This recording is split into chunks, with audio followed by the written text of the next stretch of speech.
நீ நல்லவனா இருக்கலாம், நல்ல மனசு இருக்கலாம். ஆனா ஏன் சில பேரை எல்லாரும் மதிக்கிறாங்க, ஆனா உன்னை யாரும் சீரியஸா எடுத்துக்க மாட்றாங்க? மரியாதைனா என்ன தெரியுமா? அது பணத்தால வாங்க முடியாது, அது ஃபோர்ஸ் பண்ணியும் வாங்க முடியாது, அது உன் கேரக்டர்ல இருந்து வரும். ஆனா சில ஹேபிட் உனக்கு தெரியாமலே உன் மரியாதைய தினமும் டிஸ்ட்ராய் பண்ணிட்டு இருக்கு. இன்னைக்கு அந்த 5 ஹேபிட்டை நான் உனக்கு சொல்ல போறேன். இதுல ஒன்று உன்கிட்ட இருந்தாலும் நீ வளர வாய்ப்பே இல்லை. நீ எப்பவும் சரி பரவாயில்ல நான் பண்ணிக்கிறேன் அப்படின்னு சொல்றவனா? ஆரம்பத்துல மக்கள் உன்னை நல்லவன்னு நினைப்பாங்க, ஆனா கொஞ்ச நேரத்துக்கு அப்புறம் அவங்க உன்னை யூஸ் பண்ண ஆரம்பிப்பாங்க. ஆல்வேஸ் அவைலபிளா இருக்கிறது வேல்யூ இருக்காது. ஒரு ஃப்ரெண்டு எப்போ வேணாலும் கால் பண்ணுவான், நீ எல்லா வேலையும் விட்டுட்டு போவ. ஒரு நாள் நீ பிஸின்னு சொன்னா அவனுக்கு தான் ஷாக்கு. அதுதான் பிரச்சனை, நீ உன்னை சீப்பா காட்டிக்கிட்டே இருக்க. நோ சொல்ல கத்துக்கோங்க. இப்போ முடியாது அப்புறம் பார்த்துக்கலாம் அப்படிங்கிறதே ரெஸ்பெக்டை கிரியேட் பண்ணும். அடுத்ததா மற்றவங்கள்ட்ட இருந்து அப்ரூவல் கேட்கறது. நீ எதுவும் பண்ணுறதுக்கு முன்னாடி நான் சரியா நீங்கள் என்ன சொல்கிறீங்கன்னு கேட்குறது. தன்னம்பிக்கை உள்ளவங்களை தான் பீப்புள் எக்ஸ்பெக்ட் பண்ணுவாங்க. எக்ஸாம்பிள் என்னென்னா, ஒரு லீடர் டிசிஷன் எடுக்கிறது, அவன் மீதே அவனுக்கு கான்ஃபிடென்ட் இருக்காது. அப்ரூவல் கேட்குறவன் லீடர் ஆக முடியாது. நீயே முடிவெடு. தவறு செஞ்சாலும் பரவாயில்ல, அது ஓன் டிசிஷனாக இருக்கணும்.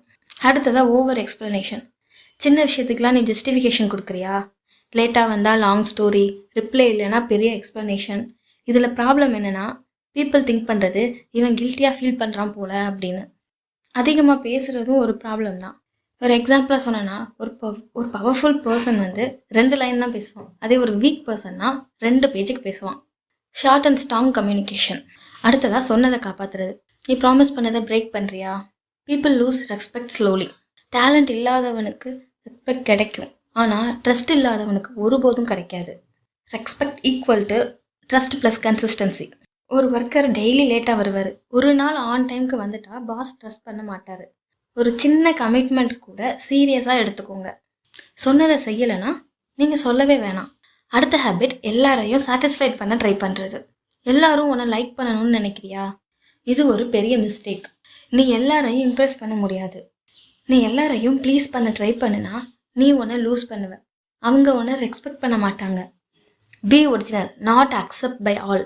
ஸ்ட்ராங் பர்சனாலிட்டி சில பேருக்கு பிடிக்காது, ஆனால் எல்லாரும் ரெஸ்பெக்ட் பண்ணுவாங்க. ரெஸ்பெக்ட் கேட்குறது இல்லை, ஏர்ன் பண்ணுறது. இந்த 5 விஷயங்களை ஞாபகம் வச்சுக்கோங்க. எல்லாருக்கும் எஸ் சொல்லாதீங்க, அப்ரூவல் தேடாதீங்க, ஓவர் எக்ஸ்ப்ளனேஷன் பண்ணாதீங்க, சொன்னதை காப்பாற்றுங்க, எல்லாரையும் ப்ளீஸ் பண்ணாதீங்க. நீங்கள் உங்களை மதிக்க ஆரம்பிச்சிட்டா உலகம் உங்களை தானாக மதிக்கும். மரியாதை வேணும்னு நினச்சிங்கன்னா முதல்ல நீங்கள் உங்களை மாற்றிக்கங்க.